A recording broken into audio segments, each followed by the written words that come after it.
Hello, everyone, and welcome back to today's Training Industry Leader Talk, Creating Training Content with AI, sponsored by Camtasia, ComLab India, DID, GP Strategies, and Neovation Learning. I'm Emma, a marketing associate here at Training Industry, and I'm so excited to have you here with us today. Before we get started, I have a few housekeeping items to go over to help you interact with our speaker and get the most out of today's program. Throughout today's event, please feel free to use the chat for comments and submit questions by clicking on the Q&A icon in your Zoom toolbar. All of the questions will be addressed during the event or at the end of the program during our Q&A section. Once this session ends, a brief survey will pop open in your browser, so please take a moment to share your feedback on the session and the speakers. And as always, all of our sessions are being recorded and will be archived on trainingindustry.com, and you will receive a follow-up email from us with a link to the on-demand sessions. If this is your first Training Industry event, we would like to welcome you. Training Industry exists to make connections among learning and development professionals. We offer tons of resources to support your role in L&D through live events like today's Leader Talk, as well as through articles on our website, our magazine, conferences, research reports, and our podcast. We'd also love to hear about what you've learned from today's session on social media, so please follow us on your favorite platform so we can continue the conversation there. And now, without any further ado, it's my pleasure to introduce you to our speakers.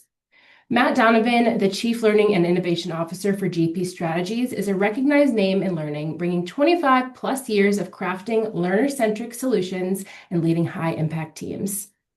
Jeff Fissel is the Vice President of Technology at GP Strategies, and he leads the development of AI-powered learning technologies that drive measurable business impact for global organizations.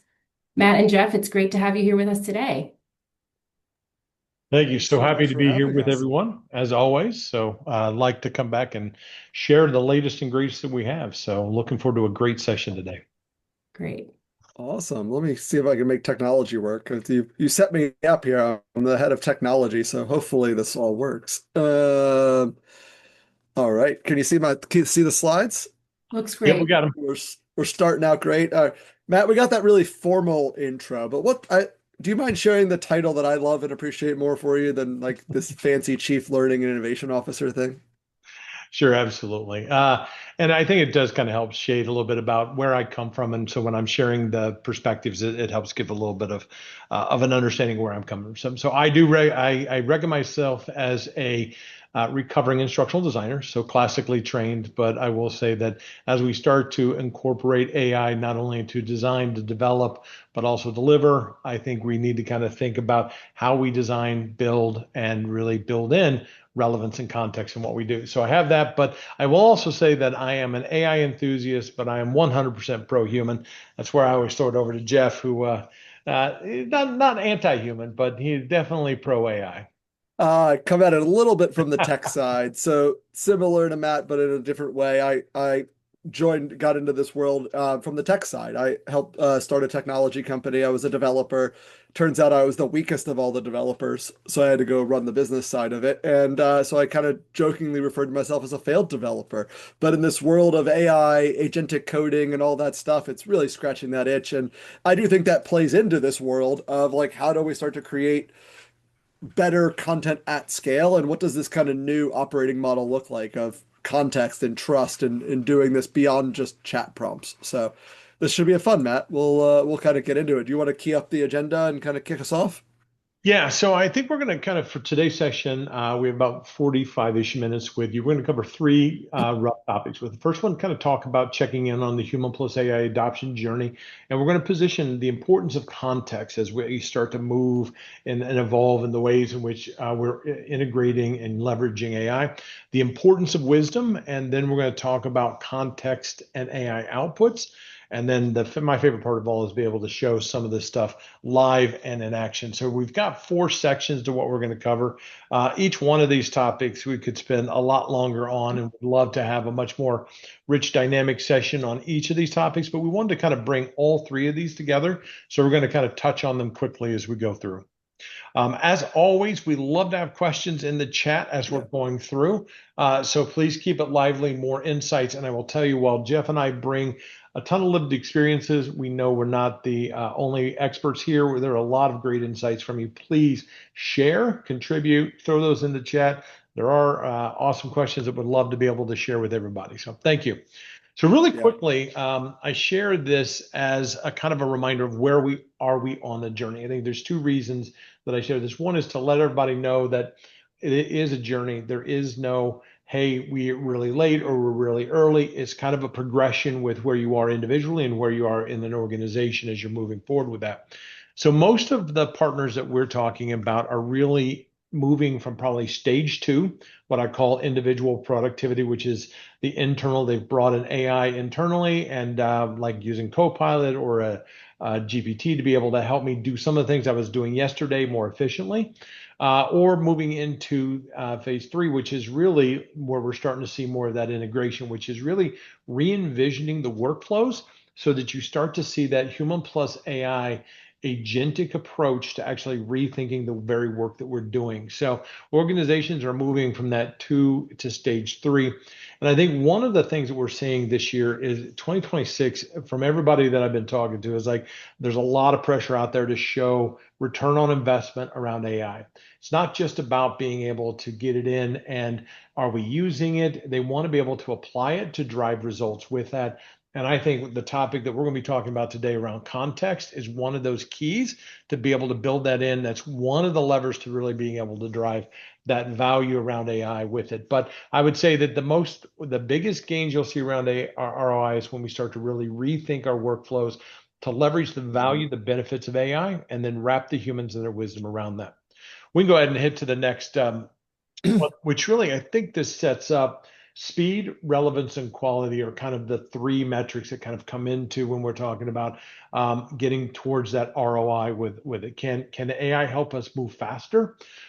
Can it generate things that are relevant, of high quality, that make sense in the context we're looking at, and that really bleeds into around the quality, and that quality being able to help us do things, not only faster, better, but in new ways than we could before. So that's really kind of thinking around these three elements as we kind of go into that. And one of the big elements, again, we'll be surprised, we'll be talking about context. All right, next. Oh, good. And only on this, Matt, I always like to think like we never actually got all three of these before, right? It was always like pick one and a half, maybe two if you were lucky. Like you couldn't do all three of these legs. It didn't work out. No, that's 100% AI, I think, enables us to actually, again, do things we haven't been able to do before. And all three of these, I think, is a great example of we're able to kind of turn that on that as well. Now, if you've seen me present before, you know that I talk a lot about intelligence and wisdom as that human plus AI. And our strong message and belief, and the research is bearing this out, is that really the more effective practices are when you have humans enabled by AI, not replaced by it, where you need both intelligence and wisdom, and you have to bring both of those. And I use my example here that I, borrowed from a brilliant rugby player out there, Brian O'Driscoll, just kind of bringing that forward. So anyway, wanted to say is that knowing that a tomato is a fruit is an example of intelligence. Knowing not to put it in a fruit salad is part of that wisdom. And that wisdom is the context, knowing that although we put fruits in fruit salads, that context of knowing that not all fruits make the best fruit salad. Now, I'm not anti-tomato and I'm not anti-fruit salad before I get a bunch of messages out there. But it is a way to kind of start to show the importance. And I believe the wisdom comes from the humans and that context. And our goal is to become the humans we need to be, to not only bring our wisdom into the thing, but we also need to learn how to grow our wisdom with the AI as well. And that is an increasing emerging challenge, not only how to contribute it, but also to grow ourselves as we're moving with that. So yes, and Dolores, I doubt you've been making them wrong all this time, but props We've to yet you. to meet someone, Matt. Maybe someday someone's know. going to be like, I put Exactly. tomatoes in fruit salad. Like your analogy's Somebody's going to send me. wrong. Exactly. Uh, So I don't know, Jeff, did you want anything quickly on this one? All right. no, I think it's really important, and we'll touch back on that a lot. Like, so that's a good analogy, Blanker. I always appreciate you bringing that up. We have a good group here of fun people engaged. Keep the chats going. No, love that. Thank you. And carrying a bag of tomatoes is not a bad idea. They are good to snack on. So yes, I'll call out a couple of positive comments as we're going. Thank you. So when we talk about relevance, gets to that contextual thing. So relevance, and I've been talking for a long time about one of the most effective ways to deliver and have meaningful value around learning systems is to be able to ensure that you're bringing relevance, and relevance links directly to context. And so, for example, is how we engage AI-enabled systems. We want to make sure that we're not only bringing forth great information and instruction, but that it's ruthlessly relevant. It's bringing the right critical context that helps us create things that are going to be of value for our learners. So I use this example of talking about, for example, like if we're writing a business acumen piece, we're creating something around that. And basically, the goal is to use business acumen to drive effective evidence-based business decisions. I call the first layer of relevance is like, being able to answer what is an income statement? What does it look like? These are financial statements and a cornerstone of any business acumen course that's out there. What can an income statement tell you generically? Now, while that's important and valuable, what's actually of more value is saying, what does our income statement look like? What does our income statement tell you? Because if you know anything about income statements, they actually may be labeled exactly identical, but based on the nature of the business and the organization, they may tell a very different story. So you start to see context coming into that first layer of relevance. And then the next one is really looking at how can I use our income statement with our business acumen model and our other data and the variables to drive those evidence-based, high-impact business decisions. That is definitely contextually relevant, knowing how do we bring those pieces of content to bear. So as we, bring this forward as we designing from relevance, context plays such a critical role with this. Mm-hmm. And I think that gets back into the questioning about what generate to create for somebody or on demand pulling it forward if AI is involved. I think one of the biggest barriers that we see out there is whether or not we can trust the data in the system that we're seeing. And part of that trust is getting back to knowing that it is accurate. And we'll go through a couple of these, but the idea is that if you don't trust the data, it's going to be one of the biggest derailers to being able to have meaningful AI adoption. I get things out, it's general, it's not helpful, it doesn't really apply to this. Those are some of the blockers that we have to that. So building trust is probably one of the most important activities you can spend time into, to building trust around the data, because anything that you generate at scale or recommend or pull through the AI systems, if you got to build that into that system, is one of those absolutes that we start off with. So some of the key elements of what trust are on the next slide that we look at is so these are just some of the elements of a trust checklist. We have a longer version of this, but make that we've got boundaries around it, around privacy and consent. Is it protected? Are we aware of what's in there? Are we handling sensitive information appropriately? Accuracy, attribution. Does it come from? Is it makes sense and it's accurate, but also is it attributed? Can we go find the source of it? Fairness and harm prevention, making sure that we're squeezing out some of that negative impact from bias in the data. Brand and culture consistency, audibility and escalation, ways to be able to bring that in. And I talk about those hand and footholds to be able to apply our wisdom and validate the outputs with that. So this is some of the elements we do, and context plays a critical component in making sure some of that accuracy and that fairness and some of those brand and culture components all come into that culture. That context plays a critical component in there. Yeah, absolutely. I mean, I think attribution is probably one of the most important ones. We joke like we've even in SharePoint world, like or Microsoft world, you have it pointed to SharePoint. I've yet to meet an organization that's like, yep, I got a great handle on all my data in SharePoint and it's all correct. So where is that attribution coming from? So I want to take us on a little bit of a pivot here on a journey of if we're rethinking, Matt, to your point of workflows, with all this in mind that you've kind of set the framework for. Um, oh, there we go. What if we think about this world where content won't be authored first, but it'll be generated at the point of need? So we'll get out of the business of pre-creating courses and pre-creating content. And we're going to assume this is the dream, I think, probably some of us have, or I have sometimes, that it's personalized to the N of one. It's the individual that gets what they need, when they need it, in the moment they need it, in the format or flavor they need it in, all of those kind of things. And the only way to get to that is to break down this assumption that you're never going to be able to pre-create that ahead of time. So you have to build the systems in place. So this is idea of kind of moving from that pre-authored assembly line that we have today and processes that we've optimized continuously into this kind of dynamic assembly moment. Um, Hopefully everyone's as excited about this as I might be, and Matt is sometimes.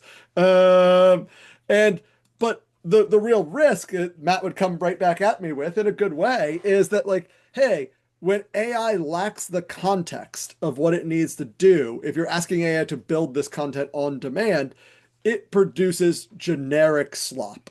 I imagine everyone in this room has experienced the slop. And we've even had kind of an evolution of slop. Like originally, I'll say it was sloppy slop. It was easy to spot. You looked for the M dashes, or there was misspellings, or 5 finger or 10 finger, like multiple image issues and things like that. Now, as the models and everything have gotten better, we're much more into like crispy, well-written, beautiful slop. And that's the scarier bit to us here. If we start to just allow the machines to push out the all of that inconsistent content, we're going to, back to the point of Matt's point, the trust, we're going to lose trust with the learners and with our stakeholders.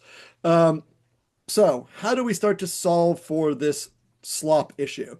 And this is where I want to introduce the concept of context engineering. This is something that was typically a very technical term. If any of you have developers, it's a thing we've been talking about in the development world for a while, of giving context to coding agents and things like that.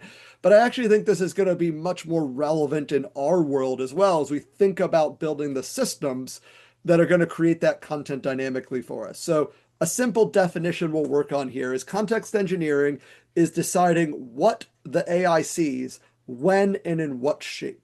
So if we kind of scratch a little bit more at this, like you can't give a presentation without a good iceberg graphic, right, Matt? So here's our iceberg graphic. Like prompting is just the one layer of asking what to do. Context is the system underneath that allows it to answer accurately, correctly, succinctly, and with the right information. So I'm going to argue that it's going to become actually even more important in the future than prompting. Or building out prompt libraries and the sophisticated prompts and all that are there. So, why we should care about this. This is also probably an experience that you've had. If Matt and I both go into Copilot and put the same prompt into it, we could get wildly different outcomes because of the context where we exist in the organization and what AI decides to prioritize for each of us. So this is the kind of the same tool or model, different context, equal wildly different outcomes.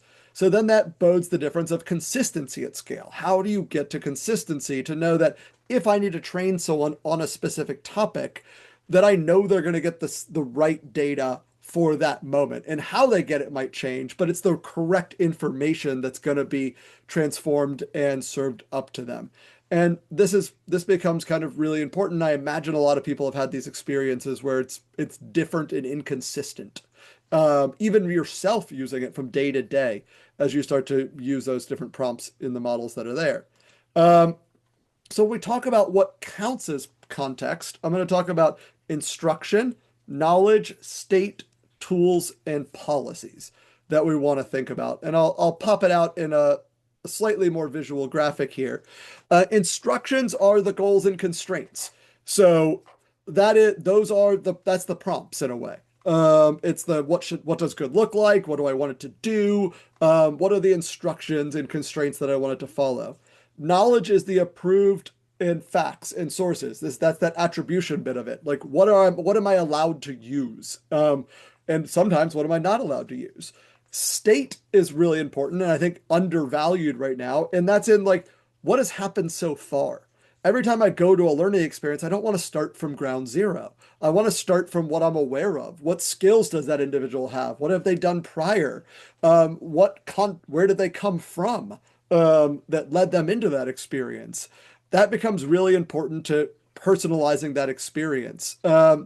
Policies is around governance, like what should or shouldn't the tool do. And we have to own those and continually update them. And then tools are a little more technical, but that's hey, does the agent or does the experience have the ability to connect to the HRIS system to pull data or my LMS? Or does it have the ability to connect to the internet and grab extra information it doesn't know? You want to be aware of the tools that a system can use, and which one, and be deliberate about enabling those kind of tools. Matt, anything you want to kind of add in here? I know we've talked a lot about this, and I see some chats coming in too. Yeah, no, and I think actually, real quick, if you could just read what Stephen shared, he was summarizing, and I Yeah. thought it was a good summary of a definition of context engineering and the Mhm. purpose of that.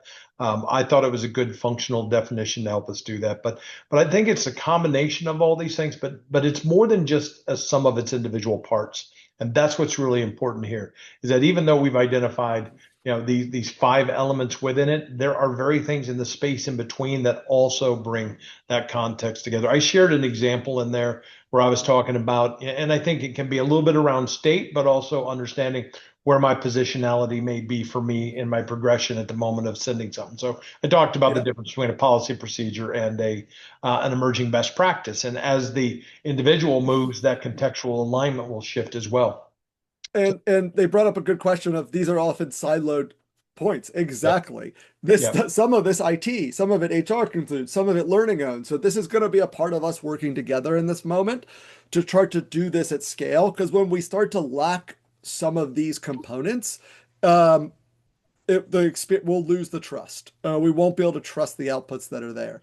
And I do see a question of like prompt engineering versus context engineering. Prompt engineering is just part of this. It's the instructions and goals. It's the way you prompt the model to work. All the other bits are the constraints around it. Um, to throw in even another term in here, right now in the engineering world, people talk a lot about harnesses, AI harnesses, and harness engineering, which is a whole nother thing of that's like the Claude codes, Codex, those sort of tools, co-work tools that exist out there. And those are harnesses that help you bring the context in, wire it in, so that when you prompt to the model, it's injected in the context that is needed to do the job effectively. Um, so, Yeah, I mean, I great. also I'll just throw it in. I think when I think of prompt engineering, it's more of that's kind of focusing on the direct interaction with the Mhm. agent. Context engineering goes beyond what I'd say what I'm directly entering into it, plus what you're building in the background around the agent to be able to go and do things with it. So it may be from the point of interaction, a direct and indirect kind of separation between the two. But it's a good question. Yes. Absolutely. No, great question. Happy to answer it. I think Matt mentioned this before. I think data is so important. And we wanted to spend a little bit more around data here. Like one, understanding what data is available, knowing your data, auditing that. Like not all data is high quality and correct, even in your LMS or SharePoint, to your point. AI might not know the context of what's there. Um, Format of that data? Is it in Markdown format? Is it in SCORM? Because SCORM files most AI tools can't read. It looks like code to them. So are you pre-processing some of that content to get that out? There's bias in the tool, and bias can be a good and bad thing. Like think about bias as a sales. If you have sales and marketing collateral that you're pointing it at, it's obviously very biased towards the benefits of what you're doing. My favorite one in here is the like not all wrong data is wrong like assessment. So if you happen to load in a question bank that might be part of a folder that you're looking at, the majority of multiple choice questions is wrong answers, distractors. AI doesn't know they're distractors unless you tell it that, or pre-process those or remove those from the data sets. So those become all things you want to be available. And then even if you do that all right, like a true statement plus a true statement doesn't always equal a new true statement. So we want to start to anticipate those data combinations and build the engineering and the systems thinking in a way to kind of get ahead of those. Matt, any of your favorite on here you want to call out? No, I mean, I think you captured all my big ones. I think this is probably the most significant area, especially for L&D professionals, as we start to build these into our systems, really understanding the nature of data and using it with an agentic mindset around the data. So Mhm. that's probably one of the biggest areas that we have, I think, a lot of great conversations around. Yeah. So I think architecting the context is how we get to that quality, reliability, and scalability that we talked about before.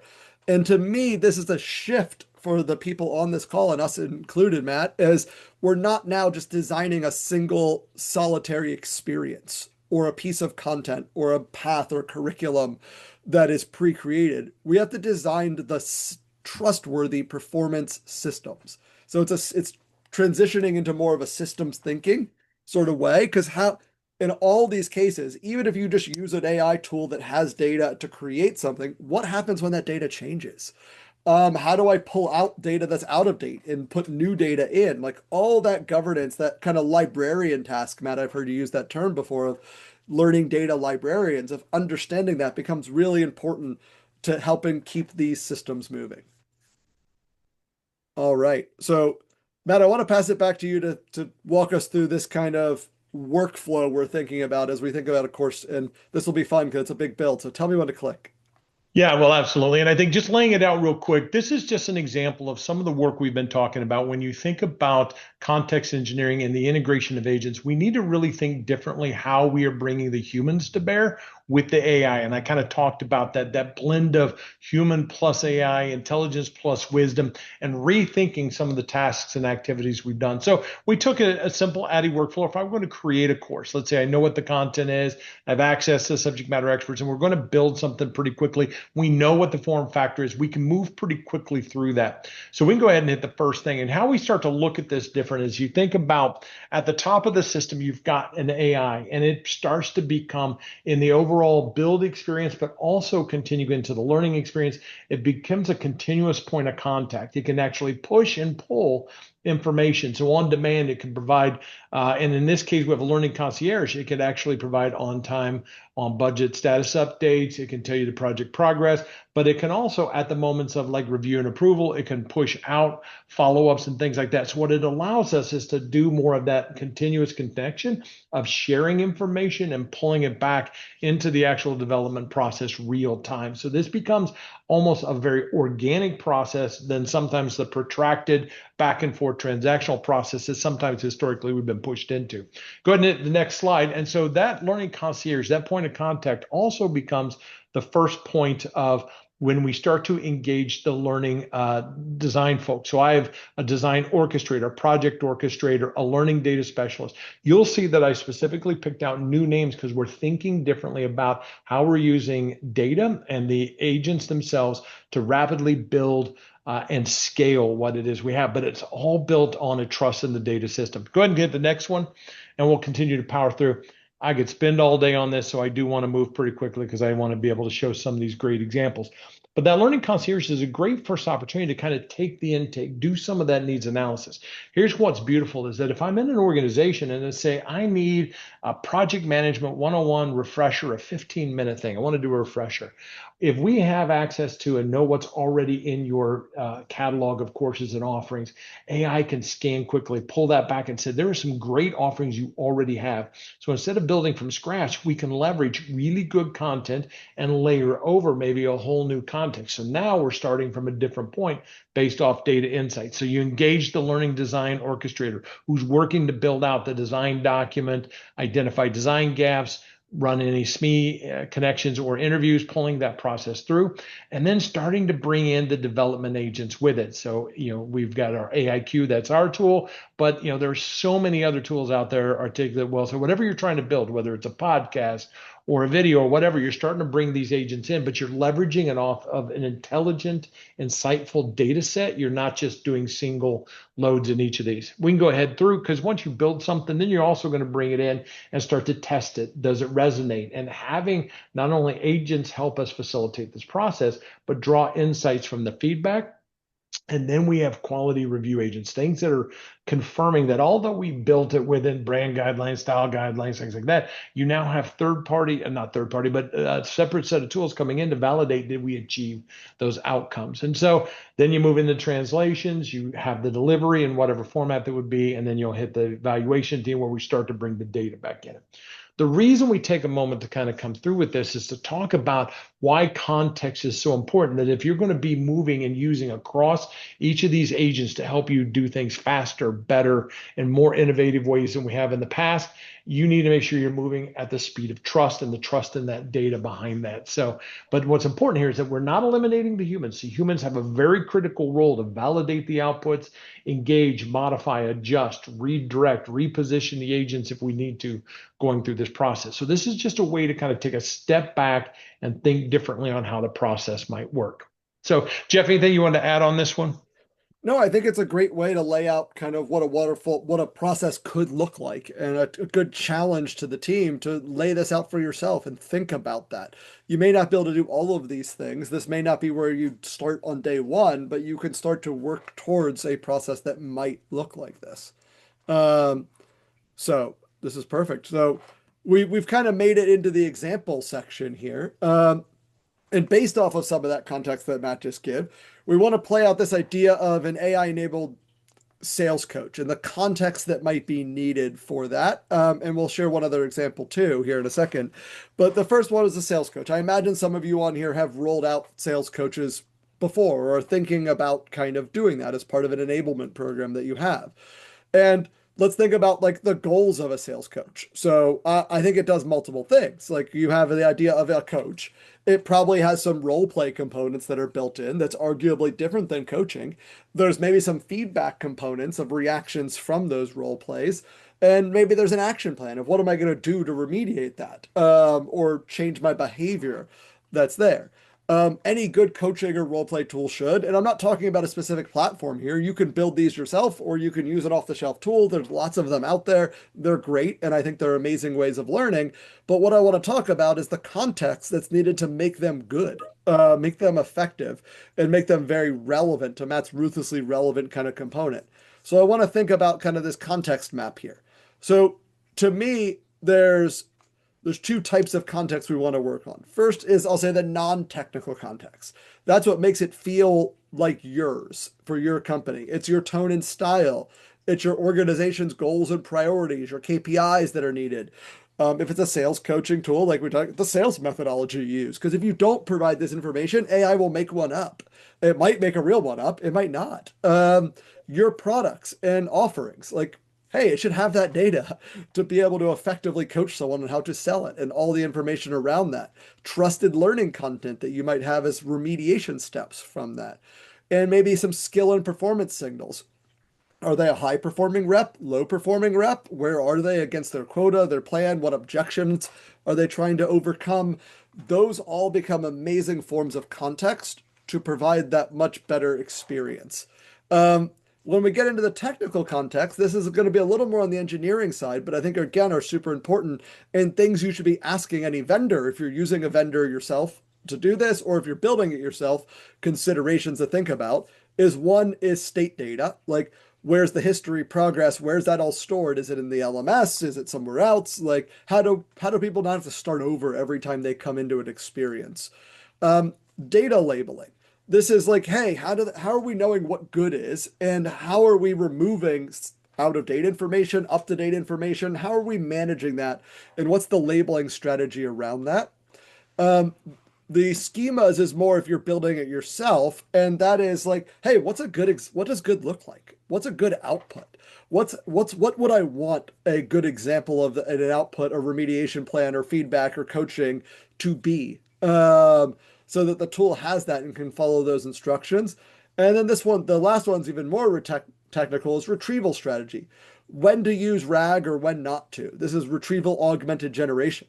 Sometimes you want AI to use its own brain to solve something. In other cases, you might want it to go grab specific stuff from a database that you have using RAG, but you don't always want it to do that. So those elements all become important. I think that's a good question to ask a vendor if you're using it, or ask a developer if they're building that. So all good stuff here. Matt, anything you want to add on kind of this idea of sales coaching? I see we have a question. I haven't read it yet though, but popped in. But on the So idea I'll take a look at the question here real quick. If you want to go ahead and jump on, I'll circle back on the question. Let me take a look at it here. perfect. So again, this is a context map, and I think it's a way we should think of it. The next part is I actually want to show a live example here of I'm going to go into live demo mode. We'll see if this works, of a concept we have, which is the continuous learning agent, which was how can we start to inject that context in real time to generate that content at the point of consumption, so not pre-creating it. So let me stop sharing this here. I will go ahead and pull this up, and we will risk the demo gods here, Matt, and seeing if we can do something live. How's that sound? That sounds awesome. Hey, bring Can, that. Oh, there you go. You're up already. Okay. can you I'll see continue it? to answer the question in the chat. So All right. So this is an idea of an experience where this could live in an LMS, a team site, like anything like that. But this idea of there's an awareness of who an individual are, their job title, the things they care about, their preferences, their experiences, their skills, all of that. I'm Brett Elam in this case. And let's say I want to create a new learning experience here for Brett. Um, I have a list of the knowledge bases where I have trusted, vetted knowledge. This is kind of the point before. So what do I want to teach on? Here, I know I have good content on any of these things. We'll do critical thinking in this moment to stay more general. Then it's like, okay, what are the outcomes of this learning? I could write in here learning objectives. Turns out AI is actually pretty good at writing them with the right context. So I can have it write some here for me. And I could edit or tweak these if I wanted to. You'll notice it tries to use a Bloom's taxonomy to do those kind of things. I can set some of these settings like, hey, how do I, this kind of plays into the prompt. What kind of style do I want? Do I want it practical? These are tool calls. Do I want it to be able to reach out to the internet? Do I want it to use a pretest function that exists? In this case, I'll keep it out of that so you guys don't have to watch me fail a pretest. And we'll kind of go into kind of creating this experience. So when someone comes into this experience, this is where they start. It's like, hey, I'm here to teach you about critical thinking. Here's Brett. Here's what I'm able to teach you about. You're like, great, cool, let's get started. And from there, it will generate a learning path across that curriculum from the knowledge base that's personalized for Brett. So here's my topics, subtopics, all that extra context that was loaded in. This is the data labeling bit of from my knowledge base. I can click into any of these and it will actually start to generate that content for me. And I'll pull out kind of the reasoning context injection here to call this out on purpose. We're injecting in here Brett's role, Brett's objectives, the things Brett should care about. That state, some of those state components and some of that governance components that we talked about, so that when it generates that content here, it's relevant for Brett. So I have this kind of mastering system diagnostics beyond the symptoms. So we see Brett walking through here and it's talking to him in a very systems think way because they know he's an engineer and that's how he wants to learn about critical thinking. So you start to see these kind of experiences where I can click in there. I know someone's gonna be like, this is really text heavy, and I completely agree. I think there's way more visual ways to start to display this stuff. There's maybe I want to build a podcast on it, or hey, maybe I actually want to take an assessment in this moment to understand where I am. Now, assessment results can actually be context that's added in flight. So as I take an assessment that's being generated here, I'll just take one and I'll get a couple questions right and wrong. So I know it's here. It's going to start to analyze that and inject more context now into what I said I knew versus what I actually know. This is kind of your adaptive learning bit where it's like, hey, you got 1 out of 3 right. Here's what you do. Start the remediation. And in this case, like I have some elements. Here's my answer, correct answer, but maybe I want to go deeper and it can generate a new micro lesson in that moment. So this idea of this continuous learning is that it keeps going. Um, Now, an interesting thing I'll call out here, and Matt's talked about this before, is a thing when we've gone to this with customers, and we have people kind of early days of adopting something like this, is what is complete? How do I know what is complete in a moment like this? And rethinking what's important to my organization as someone's starting to kind of go through and kind of experience something like this. So I will I'll pause for a second. Matt, were there any questions that popped up? I lost the chats while I'm sharing. No, there's a couple. We were popping in, and there's some really great in-depth conversations on asking about how do you ensure contextual relevance, and I'm dropping them in here. But one of the things I did want to call out here is the importance of being able to understand how we build a data set that gives us scale to be able to do that. And that's one of the important parts is saying, instead of like prompt engineering and loading all of the context into for the output, the idea is that you're actually generating from a structured, semi-structured data set that may bring in a variety of ways to help make sure that you get contextually relevant outputs with that. Yep, absolutely. So one of the ones, for example, is a layer that may be thinking of like 5 moments of need. In the first moment of need, I may need certain types of things, certain types of information. In the versus the third or fourth or fifth moment of learning need, they will be packaged. They may deliver different types of things. So there's a range of like rubrics and structure that help you, I think, embed or layer over that contextual relevance. Absolutely.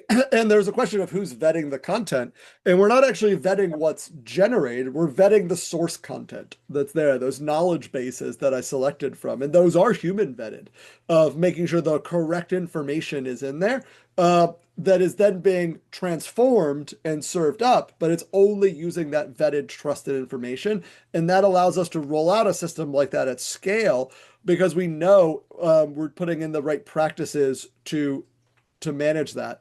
So one of the roles that Matt and I talk about in the future, and Matt laid out a couple other ones as well, is this idea of a learning context architect. How do we think about what's needed in these systems and tools that we start to bring in to be able to do this at scale? And I think it's something that a lot of organizations should be kind of taking place. When we kind of push into this, I do think that we can all take this. I want to challenge people to start this week, start Monday, like picking a use case, laying that out and starting to pilot these moments and leaning into kind of that framework of those 5 boxes. These aren't all the boxes of context. If you Google it, there's a lot more technical detail of it. But I think for our world of where we're sitting, we want to think about instruction, knowledge, state, tools, and policies, and make sure we have clear answers to all of these things as we're continuing to kind of roll these offerings out. And it looks like we had 2 questions from Susan in the Q&A panel. So let me pop that up. Sorry, I didn't have that up. Sorry, Susan. Will leadership have access to training data from AI learning content? Yeah, I mean, I think the interesting thing is you can start to track what's served up, what people are asking for. We're going to get a ton more data around the performance of what we're doing. It's what you do with that and how do you embrace that? And yeah, I think the next question was, will people be notified of that? And I think transparency is hugely important. That if you ever roll out a tool like this or any kind of AI-enabled tool, that you're very open with the audience about almost all of these boxes.